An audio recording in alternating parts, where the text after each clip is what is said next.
প্ৰকৃতাৰ্থত প্ৰকৃতিক ভাল পোৱা এজন ৰাজনৈতিক নেতা নিজ বাসগৃহতে গছ-গছনি ৰোপণ কৰি হাবিৰ সৃষ্টি কৰি এক মনোমোহা পৰিৱেশ গঢ়ি তুলিছে।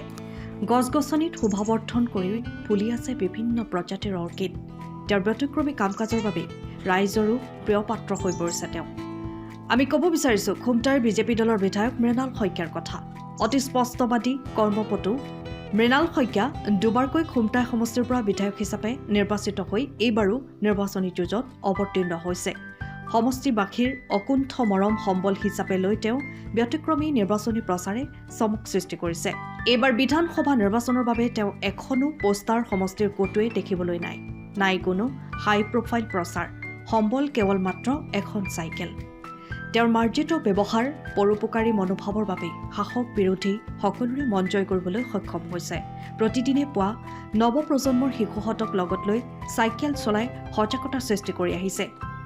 আজি পুৱা তেওঁৰ নিৰ্বাচনী প্ৰচাৰ এক চাইকেল ৰেলীৰে সমাপ্তি ঘটায়। সমষ্টিটোৰ ২২খন গাঁও পঞ্চায়তৰ প্ৰদূষণমুক্ত অৰ্থাৎ অৰ্গেনিক সমতল কৰাৰ লগতে স্বয়ং মৃণাল শইকীয়াই বেটিয়নী পঞ্চায়তৰ চাইকেল ৰেলীত অংশগ্ৰহণ কৰে আৰু সকলোকে এক প্ৰদূষণমুক্ত সেউজ পৰিৱেশ গঢ়ি তুলিবলৈ আহ্বান জনায়। হয়, আজি খুমটাই সমষ্টিৰ প্ৰত্যেকটো গাঁও পঞ্চায়ততে সামৰণি প্ৰচাৰ হিচাপে একোটাকৈ বাইচাইকেল ৰেলী হ'ব আৰু মই বেটিয়নী পঞ্চায়তত অংশগ্ৰহণ কৰিছোঁ। কেইটা পঞ্চায়তত হ'ব? ২২টা পঞ্চায়তত হ'ব। গাঁৱত ২২টা গাঁও পঞ্চায়তত চাইকেল ৰেলী হ'ব। চাইকেল সজাগতা ৰেলী, চাইকেল সজাগতাও আৰু আমাৰ ৰেলী কৰাহেঁতেন বহুত প্ৰদূষণ হ'লহেঁতেন। এতিয়া সকলো যিহেতু চাইকেল আৰু ই ৰিক্সা, মটৰচাইকেলো নাথাকে, ইয়াত গাড়ীও নাথাকে, অকল চাইকেল আৰু আমাৰ ই ৰিক্সা। সেইকাৰণে এই প্ৰদূষণৰ কাৰণেও এইটো উপযুক্ত ব্যৱস্থা বুলি মই ভাবোঁ। মানে সেইটো আচলতে নিজৰ ৰুচিবোধৰ ওপৰত কথা। মই চাইকেল ভাল পাওঁ আৰু হাই উৰুমিটো ভাল নাপাওঁ, যে বহুত থিয় ভাগ কৰি চবফালে এটা ৰেলী কৰিব।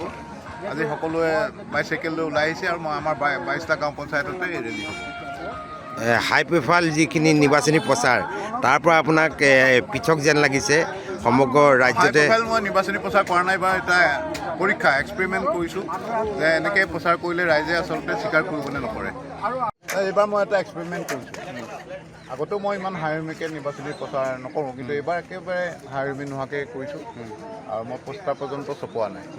আৰু যিমান পাৰোঁ মই চাইকেলতে গোটেই গাঁৱকে গাঁও কভাৰ কৰিব খুজিছোঁ, যে এক্সপেৰিমেণ্ট কৰিব খুজিছোঁ যে এই মানে বহুত পইচা খৰচ কৰি হাইৰমি নোহোৱাকৈ ইলেকশ্যনটো পাৰ কৰিব পাৰি নেকি। সেইকাৰণে চাওঁ এই এক্সপেৰিমেণ্টে কাম দিয়ে নাই পৰীক্ষাই, ৰাইজে কেনেকুৱা ধৰণে গ্ৰহণ কৰে সেইটো এটা মই চাব বিচাৰিছোঁ। ৰাইজকতো এইবাৰ ভোট বিচৰা নাই, বহাগলৈ নিমন্ত্ৰণহে জনাইছে। ৰাইজক মই কৈছোঁ যে যদি মোৰ মানে 10 বছৰ বিধায়ক হৈ আছোঁ, যদি মোৰ কাম কাজত সন্তুষ্ট, মোক আপোনালোকে পুনৰ নিৰ্বাচিত কৰিব, যদি নাই সন্তুষ্ট নহয় বেলেগক দিব, কেইবাজনো প্ৰাৰ্থী আছে। 1 বহাগৰ দিনটোত বহুত ডাঙৰ আয়োজন কৰা হৈছে বুলি আমি শুনিছোঁ। 1 বহাগত মোৰ প্ৰত্যেক বছৰে হয়, বিধায়ক মানে নোহোৱাৰ পৰা হয়।